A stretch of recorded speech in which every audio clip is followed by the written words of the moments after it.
Sekarang hibah itu nggak harus ucapan, katanya seperti itu kata ulama. Hatta ya dengan isyarah. Dengan isyarah. Jadi itu tuh bukan ya. Misal isyarah ada orang lewat ya. Ada orang lewat, misal dari belakang diledekin. Ya, diledekin. Itu ya termasuk daripada hibah juga. Jadi hibah ini enggak tertentu dengan ucapan. Hatta dengan isyarah ya, atau dengan ya mengejek lah dari si yang tadi dihibahin, itu termasuk daripada hibah. Nah, hibah sendiri itu ada yang kabirah, kayak kemarin seperti halnya kadib, ada yang kabirah, ada yang zahirah. Ya, ada yang termasuk daripada dosa besar hibah itu, ada yang termasuk hibah dosa kecil. Nah, terus apa aja sih daripada masuk ke yang besar dari hibah itu? Yang termasuk daripada dosa yang besar hibah itu ketika menghibahin orang alim. Sehingga dikatakan innadamal ulama sum ya.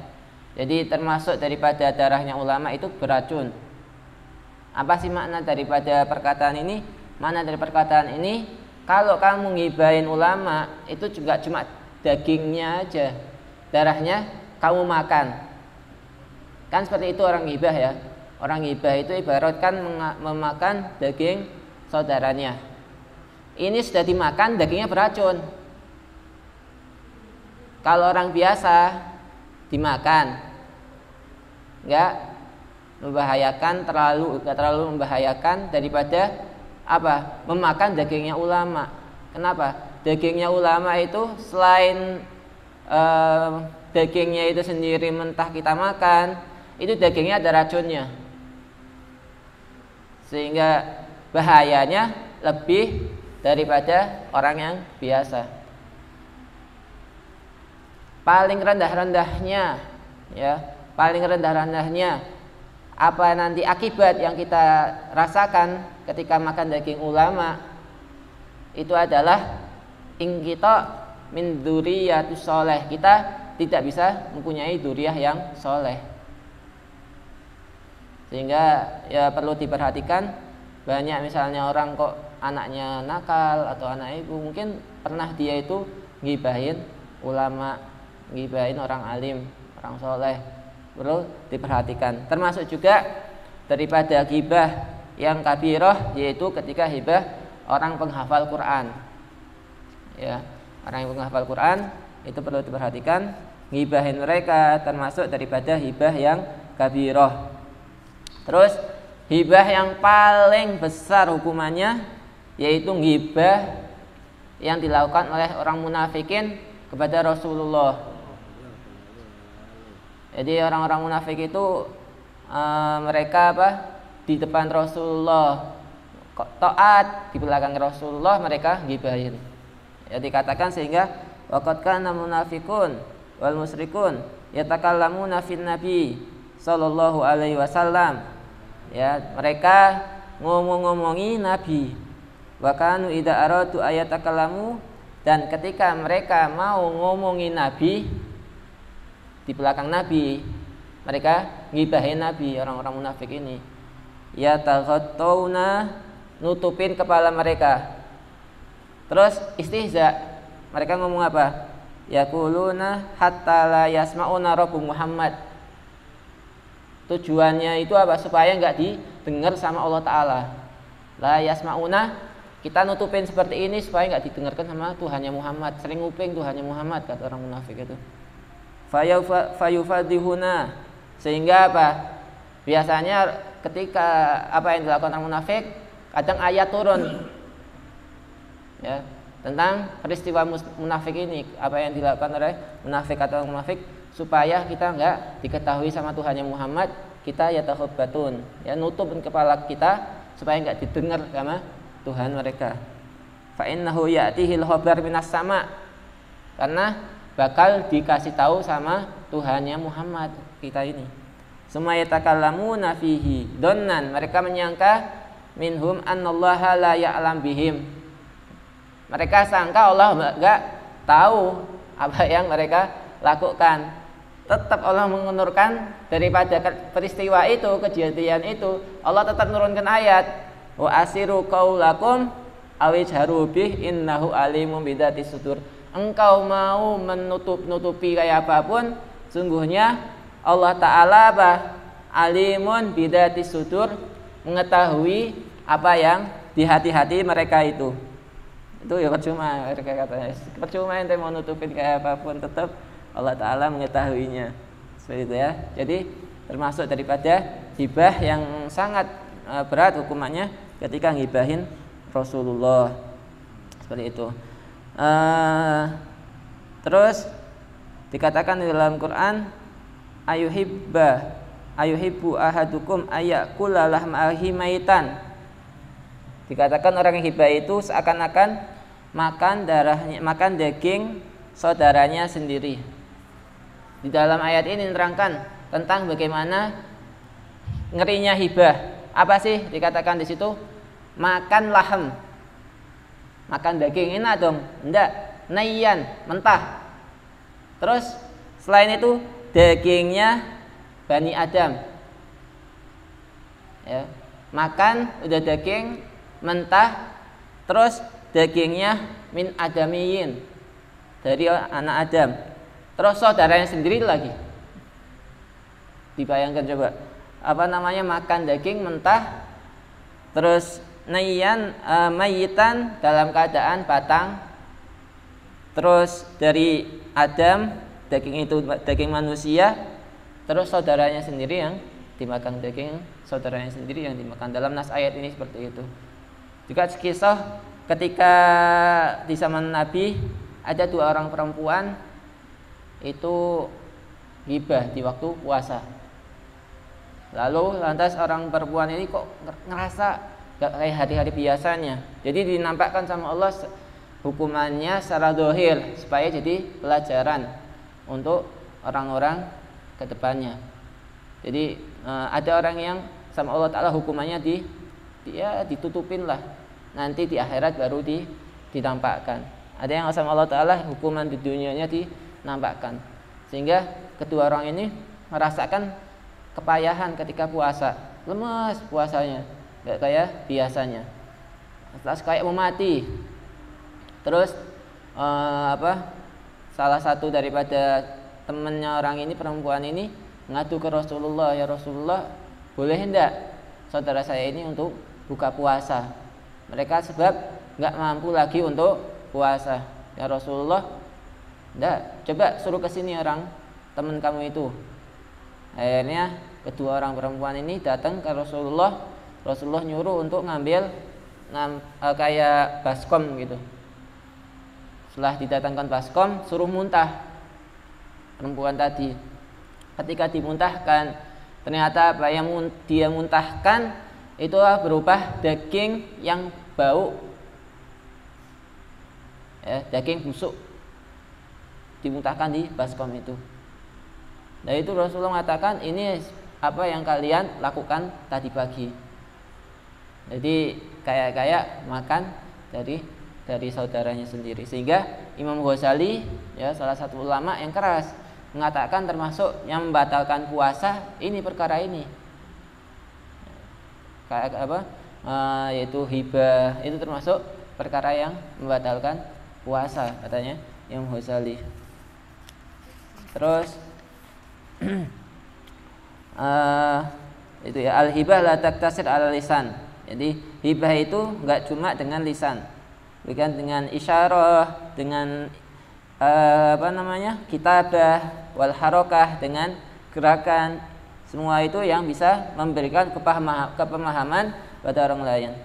Sehingga sekarang kalau ghibah itu ditakyin, misal si fulan, ya, fulan ini melakukan seperti ini, ya, atau si fulan ini badannya kayak gini, ada item-itemnya atau segala macam. Ini jelas haram, ya. Kalau misalnya hibah tetapi nggak ditakyin, tadi ada orang, ya, dia jalannya pincang lewat sini tadi, apakah sama hukumnya haram apa enggak? Itu ulama juga berbeda pendapat. Ada yang mengatakan kalau sampai orang yang dihibahin itu paham, sampai orang yang diajak gibah itu paham, hukumnya haram. Misal tadi ya ada kejadian ini orang nabrak sini terus sampai dipukulin segala macam ya, terus dia nggak menyebutkan nama orangnya, apakah itu haram juga atau gimana? Nah, ulama mengatakan seandainya hibah dengan perkara yang samar, tidak mentakyin orangnya, itu orang yang diajak ngomong itu kok paham, itu hukumnya haram. Tapi kalau nggak paham, ya itu nggak sampai haram. Itu. Terus kafarohnya apa? Anda sudah ngibahin orang, bisa nggak saya tobat? Kalau tobat, ya bisa. Gibahin orang, tobatnya gimana? Pertama istighfar dulu, ya minta daripada Allah Ta'ala ampunan daripada sebab dia lakukan hibah pada temannya tadi. Terus nah, seandainya temannya tadi itu ada, ya kita minta maaf, dan wajib, sebagian ulama Syafi'iyah mengatakan wajib ente minta maaf, nggak cuma minta maaf toh, nyebutkan apa yang ente lakukan, sehingga seandainya yang kita gibahin itu sampai ke dia, kita ngomongin orang ini nih, ya orang ini misalnya tadi bangkrut gara-gara ini dia itu sombong, ya terus gini, pokoknya ngibahin lah kejelekan tadi orang tadi. Seandainya yang kita hibahin ini sampai ke orang tadi, orang yang kita hibahin, kita wajib minta maaf sama orang tadi. Gak cuma minta maaf aja, wajib menyebutkan apa yang tadi kita hibahin. Alafu ya, tadi anu ngomongin ente masalah ini, itu, nah, ada orang itu. Rada berat ya, emang dalam nah ya, kudu Syafi'i dalam Syafi'iyah, ulama Syafi'iyah mengatakan seperti itu, wajib sampai ngomong apa yang kita gibahin. Tapi ada mazhab lain, mazhab Maliki mengatakan enggak, kita yakfi katanya. Yakfi minta maaf aja, enggak usah sebutkan apa tadi yang digibahin, enggak apa-apa katanya Maliki. Ini rada enak lah, enteng. Terus itu kalau sampai ke yang digibahin. Kalau enggak sampai, yakfi kita mintakan maaf. Ya, mintakan maaf dosa-dosa orang yang digibahin tadi. Ya Allah, mudah-mudahan orang yang saya gibahin itu dimaafkan dosa-dosanya. Itu yakfi. Sehingga termasuk doa yang penting itu ketika kita habis salat itu kan, astagfirullahaladzim li wali walidayya wali ashabil hukukil wajibati alayya. Sebab katanya gini, nanti di akhirat ketika orang dihisab, ya, sebagian orang nuntut daripada hak-hak mereka, ya itu istighfar tadi Allah nampakkan pahalanya, terus ditawarkan sama orang yang di hak tadi, yang berhak tadi, yang punya hak kepada kita, ya ente mau nuntut apa mau pahala ini? Jadi kalau ente maafkan si fulan, ente tak kasih pahala ini, pahala dari istighfar tadi. Sehingga orang yang tadi mempunyai kita salahin tadi, kita punya hak kepada dia, itu melihat pahala dari istighfar yang sering kita baca di sholat, ya Allahumma astaghfirullahaladzim li walidayya wali ashabil hukukil wajibati alayya.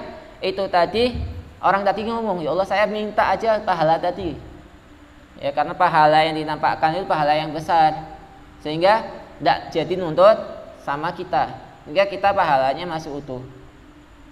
Nah, itu termasuk daripada faedah istighfar yang sering kita baca habis sholat. Terus jadi ya, yang haram, hibah yang haram, ada nggak hibah yang dibolehkan? Ada. Nah, hibah yang dibolehkan sama syariat. Innahu qad tajuzul hibah fil halat. boleh dalam beberapa keadaan kita untuk ngibahin orang. Apa aja sih? Pertama, al-mutadallim, yaitu orang yang didolimi, ya. Ketika apa? Orang itu didolimi, terus dia mau minta haknya dia, sehingga dia ke pengadilan, ke hakim, dia ngomong, ya hakim, si fulan tadi telah menganiaya saya, ya. Terus sebutkan apa yang kejelekannya si fulan tadi yang terhadap ente, dia mukul saya, ya. Terus dia menganiaya saya, itu termasuk perbuatan hibah yang dibolehkan. Atau ngadu gak cuma sama hakim, pokoknya sama seseorang yang sekiranya orang tadi bisa mengembalikan hak kita, ya. Kita ngadu kepada orang itu supaya apa? Hak kita kembali. Dengan apa caranya? Gak ada lain, kita ngomongi kesalahannya orang tadi, yaitu bahwasanya dia sudah ngambil uang saya, terus mukulin saya. Kita ngadu itu tujuannya untuk apa? Supaya hak kita kembali dari orang tadi. Itu satu. Terus yang kedua, mu'arifun, ya. Jadi orang yang kedua ini boleh untuk ngibahin. Siapa sih mu'arif? Siapa mu'arif? Mu'arif ini orang yang kadalik sahas al-mu'arif li ghairihi indal hakim awil qadi. Contohnya, anna rajulan dhahaba ila harliyah anna arada syahsun ayastarika fi tijarah. Jadi ada orang, dia mau bisnis sama orang lain, ya. Terus datang ke kita, minta tanya orang tadi itu baik apa enggak kalau saya bisnis sama orang tadi. Kita tahu bahwasanya orang itu sering nipu, ya. Nah, kita kasih tahu sama orang yang tadi minta pengertian sama kita, hati-hati sama si fulan, ya. Fulan ini kalau bisnis sering curang. Itu nggak apa-apa. Kita supaya apa? Nggak sampai orang yang tadi minta musyawarah sama kita itu ketipu juga seperti orang lain. Nah, dari masalah ini boleh kita untuk ngibahin. Atau ada orang mau khitbah, ya, anak perempuannya fulan misalnya. Terus fulan ini tanya sama kita, gimana si fulan yang mau ngibah anak, khitbah anak-anak, dia itu lakunya gimana, baik apa enggak tingkah lakunya. Dalam keadaan seperti ini pun kita bisa ngasih tahu tentang kelemahannya fulan, ya. Tapi jangan sampai berlebihan. Yang sekiranya orang tadi sudah paham tentang si fulan tadi, itu sudah cukup. Jangan sampai berlebihan, kata ulama seperti itu. Nah, di dalam masalah ini pun boleh untuk ngibahin. Terus yang ketiga, al-muhadir, ya, atau untuk mentakut-nakuti. Boleh juga, misal wa huwa syahs alladhi yuhadir auladahu aw talabatahu aw ahla baitihi ayujalisa syahsun ma, ya. Jangan ente misal main sama fulan, hati-hati, ya.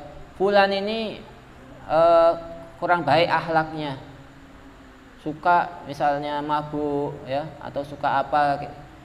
Jadi untuk jaga keluarga kita, ya, atau menjaga teman kita supaya jangan sampai kejerumus juga daripada perilaku orang tadi.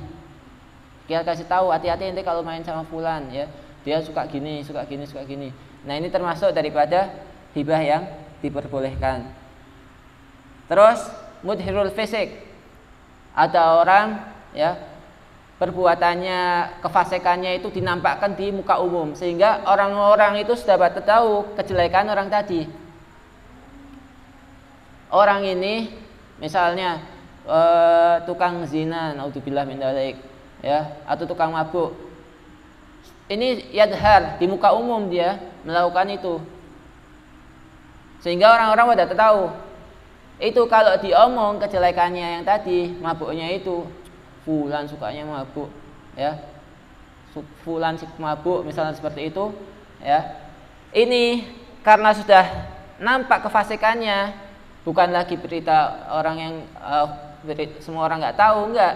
Semua orang tahu sebab dia di tengah masyarakat misalnya seperti itu. Itu tidak termasuk daripada perbuatan hibah ketika kita mengatakan kejelekan orang tadi. Terus seperti itu. Termasuk juga apa? Ketika minta bil i'anah fi izalatil munkar. Dia minta pertolongan untuk izalatul munkar. Contohnya idza ra'a insan sahs ma yasrabul khamr wa la yaqdir ayyuzil hadan munkar bi mufradihi. Ada orang pingin nahi munkar. Pingin bahas maksiat nih. Terus dia nggak mampu sendirian. Dia minta bantuan temannya. Ayo itu ada perjudian di daerah sini ya, di situ ada fulan. Kita ke tempat itu untuk menghentikan kemaksiatan di tempat itu. Jadi untuk menghentikan kemaksiatan itu bisa juga kita omong daripada tadi kecacatan orang tersebut, aib daripada orang tersebut.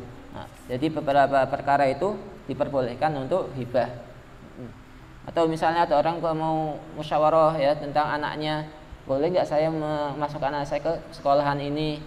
Nah, kita omongkan misalnya si sekolahan ini kebaikannya ini, tapi ada juga sisi buruknya.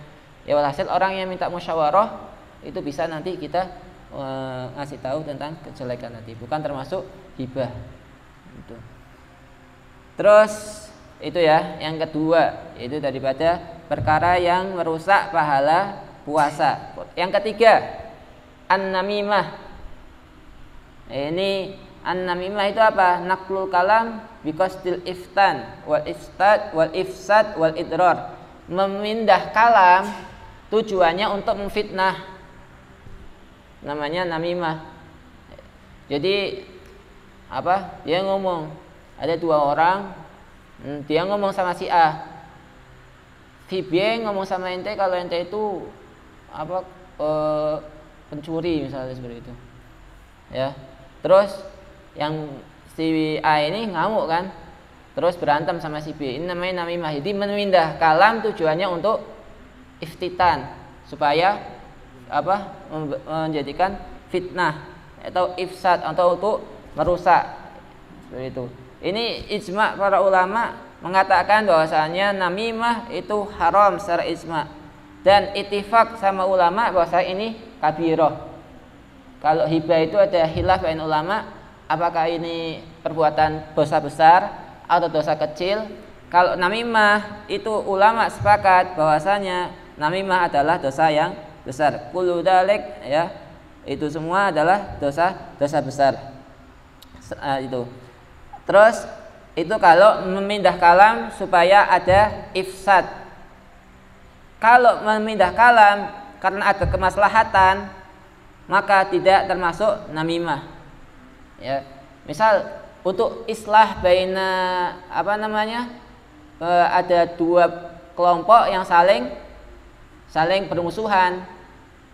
Kalau namimah, dua kelompok ini saling baikan. Terus kita ngomong supaya pecah, ada fitnah, itu namanya namimah. Tetapi ketika ada dua kelompok itu saling bermusuhan, terus kita naqlul kalam tujuannya untuk menyatukan kedua kelompok ini, namanya nasihah. Ya, bukan namimah. Jadi bedanya nasihah sama namimah itu apa? Kalau nasihah itu untuk membaikkan, ya, untuk menjadikan baik, islah. Cuma kalau fitnah namanya namimah. Itu. Terus namimah minal kabair, termasuk daripada dosa besar. Wa khususan idza tarattab 'alaiha dharar, apalagi kalau sampai ada peperangan nanti gara-gara omongannya itu. Dikatakan wailul likulli affakin asim, ya. Yasma'u ayatillah tutla alaihi summa yusiru mustakbiron. Ayat-ayat yang menerangkan tentang bahayanya namimah. Itu termasuk daripada dosa besar disebutkan dalam ayat-ayat Al-Qur'an. Katakan juga layat hul jannah namam, tidak akan masuk surga orang yang suka mengadu domba. Maksudnya tidak akan masuk surga, ya ini ada beberapa ulama mengatakan makna daripada la yadkhulul jannah namam, ya ini tidak masuk surga, termasuk golongan yang awal. Nanti orang yang terakhir masuk surga an-namam tadi. Nah, ada yang mengatakan tidak masuk surga an-namam selagi dosa namamnya itu belum dihapuskan di neraka. Nah, itu daripada namam ya, yang merusak dari pahalanya orang yang berpuasa. Terus wan namimah amruha qabih, perkaranya itu sangat jelek, dan khataruha adim, bahayanya besar. Qad tu'ati namimah ila qatlin, terkadang namimah itu bisa menyebabkan kematian. Wa ila fitnah, atau fitnah au iktital, bahkan bisa menyebabkan peperangan ya di antara manusia. Itu sebabnya adalah namimah. Ini mengadu domba. Terus fasadaqat,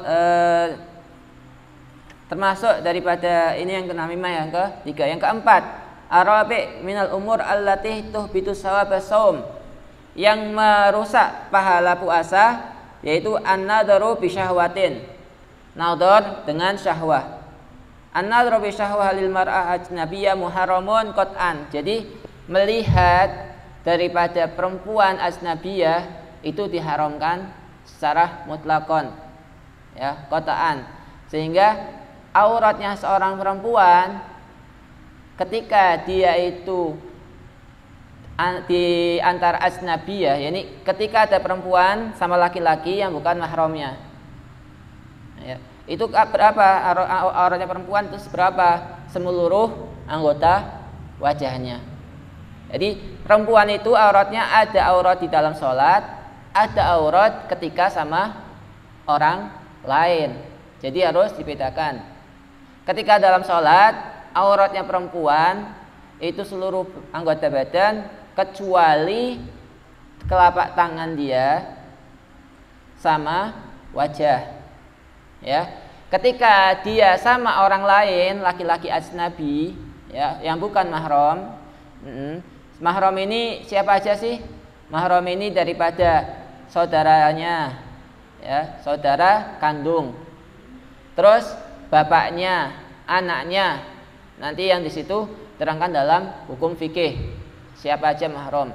Kalau bukan mahram, maka tidak boleh perempuan itu menampakkan auratnya, dan orang lain tidak boleh melihat wajah perempuan tersebut. Bahkan dikatakan anggota yang terpisah dari perempuan, kukunya, terus rambutnya yang sudah kepotong, itu pun nggak boleh dilihat. Sehingga perlu diperhatikan, seorang perempuan itu ketika habis potong rambut ya, atau potong kuku, itu potongannya itu jangan sampai tersebar, dikumpulin terus dikubur. Karena apa? Seandainya itu potongan nyebar terus kelihatan, itu haram melihatnya ya. Walaupun tidak syahwat, itu pun haram ya. Terus di sini yang nanti dibahas nggak masalah melihat perempuan aja ya, nanti bahkan melihat yang sesuatu yang menjadikan yusiru li syahwah itu haram. An-nadharu bi syahwatil mar'ah al-ajnabiyyah muharraman, melihat perempuan yang ajnabi itu haram. Terus